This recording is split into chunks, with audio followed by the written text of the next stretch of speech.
The iPhone 16 Pro gets a bigger display and the 5x tetra prism zoom from the Max without a price hike. Add in promising Apple Intelligence features, a smarter Siri, and longer battery life, and this is a compelling flagship phone value. I just wish the charging speed got a boost and that visual intelligence and ChatGPT weren't coming later. Don't expect much new from the iPhone 16 display. The only real news beyond the size increase to 6.3 inches for this OLED screen is that it can get dimmer. The minimum is now just 1 nit. I put the two phones side by side in a dark room and I noticed the difference immediately. What's the benefit? You can use your phone in bed without disturbing your partner, and if you are using standby mode, the iPhone 16 Pro won't be as bright when you are using it overnight as an alarm clock.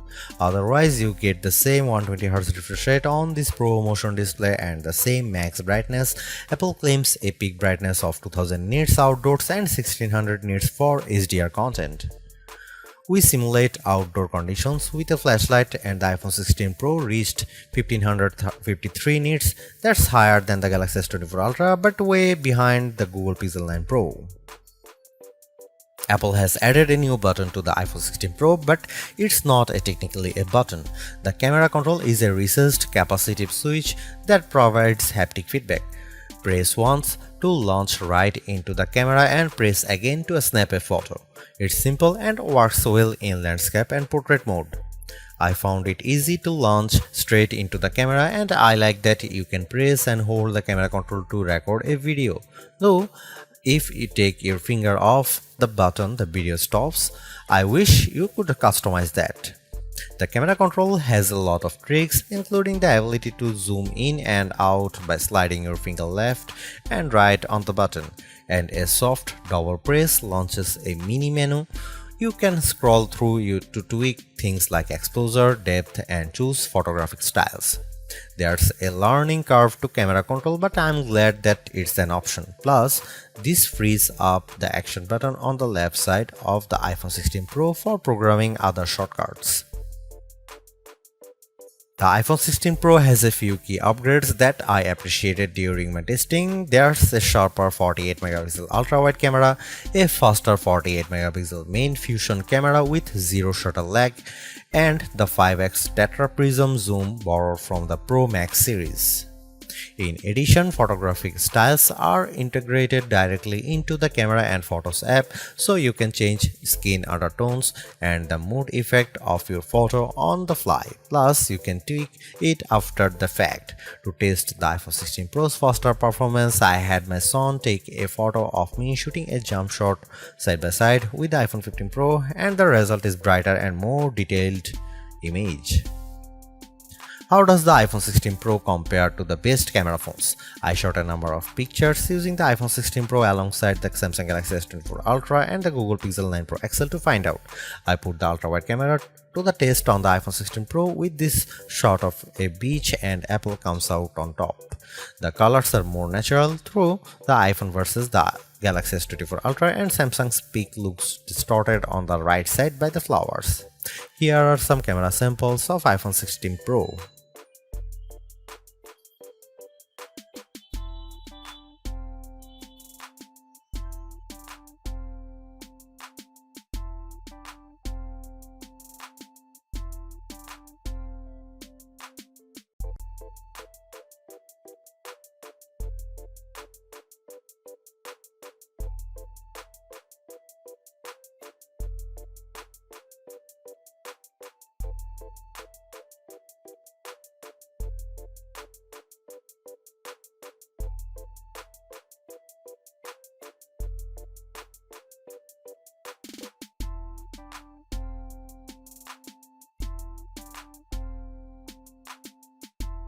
Hey Siri, are you smart yet? Apple Intelligence isn't officially coming to the iPhone 16 series until October, but I was able to try out some of this feature ahead of its official launch as part of the iOS 18.1 developer preview. Writing tools can be fairly helpful. I used it to summarize a long note in the Apple Notes app and it came up with a useful summary. I also had fun with writing tools trying to rewrite an email I purposely wrote in a rude tone, choosing the professional option, and the result was indeed closer to what I would usually send. I also used Apple Intelligence to look up how to do various things on the iPhone and get back step-by-step instruction for how to screen record on your iPhone, so you'll definitely spend less time looking up how to at online. On the Photos front, my favorite Apple Intelligence feature is Memory Movie. You can give the Photos app a prompt like a beach memories through the years with an upbeat soundtrack, and you will see the AI go to work sifting through all your photos and videos, and the end result was pretty satisfying, fittingly ending with a sunset peak. While it's overdue, I appreciate that the iPhone 16 Pro has a clean up button, which is basically Google's Magic Eraser on iOS. Apple's version of this feature is smart enough to identify objects or subjects you might want to remove, and it works quickly. But the feature struggled in some cases to completely erase what I didn't want in the frame. Siri is definitely the biggest upgrade with Apple Intelligence. It's a lot more conversational and forgiving of mistakes as we speak. For example, I was able to correct a timer from 10 minutes to 5 minutes on the fly and Siri got it right.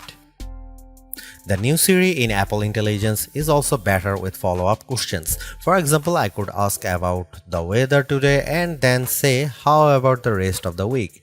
And I got an extended forecast. Siri was also smart enough to answer who do the Yankees play next and what are the odds in succession, though it couldn't tell me who the starting pitcher was. I got several links instead.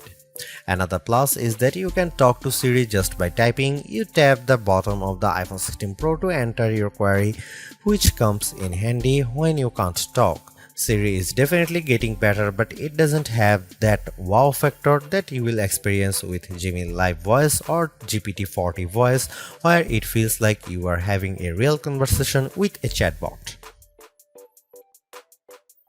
The iPhone 16 Pro packs Apple's new A18 Pro chip built on 2nd generation 3nm tech as well as 8GB of RAM. Based on our testing, it is indeed the fastest chip around, but not on every test. When I played Resident Evil Village, I was scared as I made my way down a snowy path and stumbled upon some dead birds. The graphics are console grade. I also got to play the Infinity Nikki game, which was in beta, and the lighting and water effects were very impressive. On Geekbench, which measures overall performance, the iPhone 16 Pro is 50% faster than the Galaxy S24 Ultra's Snapdragon 8 Gen 3 chip on single core and 15% higher on multi-core performance. The Pixel 9 Pro series is well behind. To test video editing performance, we use Adobe Premiere Rush and time how long it takes to transcode a 4K clip to 1080p. The new iPhone 16 Pro needed just 21 seconds, which is twice as fast as the S24 Ultra. On the graphics front, the iPhone 16 Pro features a 6-core GPU compared to 5 cores for the regular iPhone 16 models. Apple says you should get 20% faster performance than the iPhone 15 Pro. On the 3D Mark Solar Bay graphics test, which has support for ray tracing, the iPhone 16 Pro was 22% faster than the iPhone 15 Pro. However, that's still 18% behind the Galaxy S24 Ultra, which also delivered higher frame rates on the test.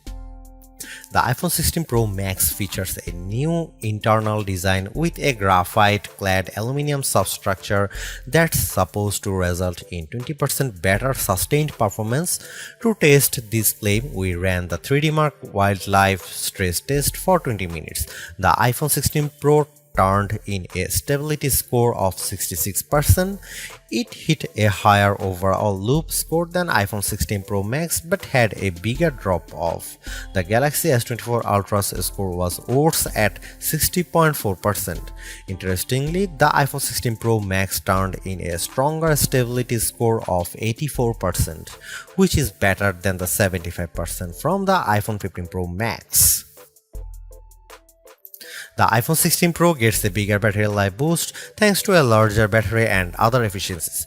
On our benchmark test, which involves continuous web surfing at 150 nits of screen brightness, the new iPhone 16 Pro lasted 14 hours and 7 minutes, which is a big jump from the 10 hour and 53 minutes from the iPhone 15 Pro, and enough to just crack our list of the best phone battery life. The Google Pixel 9 Pro lasted 13 hours 37 minutes, so it was a bit behind. The larger Galaxy S24 Ultra endured for 16 hours 45 minutes. The bad news is that the iPhone 16 Pro has the same 20-watt charging speeds as before, so it wasn't a surprise to see it get to 56% capacity in 30 minutes. The Google Pixel 9 Pro's 45-watt charger was worse at 49%, but the S24 Ultra reached 71% in the same time. Despite reports that iPhone 16 Pro supports 45-watt charging, we did not see a difference in our testing. The good news is that MagSafe wireless charging sees a jump from 15W to 25W if you are using a 30-watt adapter. Apple Intelligence isn't the only major upgrade in iOS 18. As you will see in our iOS 18 review, it makes the iPhone a lot more customizable. You can arrange icons however you like on the home screen, and you now get 3 screens of shortcuts in Control Center that you can tweak how you see fit. With the Photos app, the iOS 18 makes it easier to find images in your library by topic, and you can also change the look and feel of the app if you are liking. Other iOS 18 upgrades includes a dedicated passwords app for security, several messages improvements, and the ability to share money with Tap to Cash. Overall, the iPhone 16 Pro is arguably the best flagship phone under $1,000. You get the same excellent cameras as the iPhone 16 Pro Max for $200 less, and I think the screen is big enough at 6.3 inches while being easy to use with one hand. I also like the improved battery life, handy camera control, and compelling audio mix feature for videos.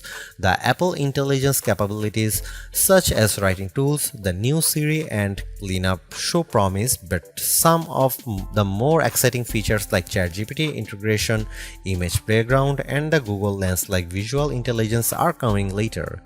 In terms of the competition, I think the Galaxy S24 Plus and Google Pixel 9 Pro have more compelling AI features right now, but I prefer the camera system from the iPhone in many cases and the extra performance from its A18 Pro chip. Should you upgrade to the iPhone 16 Pro?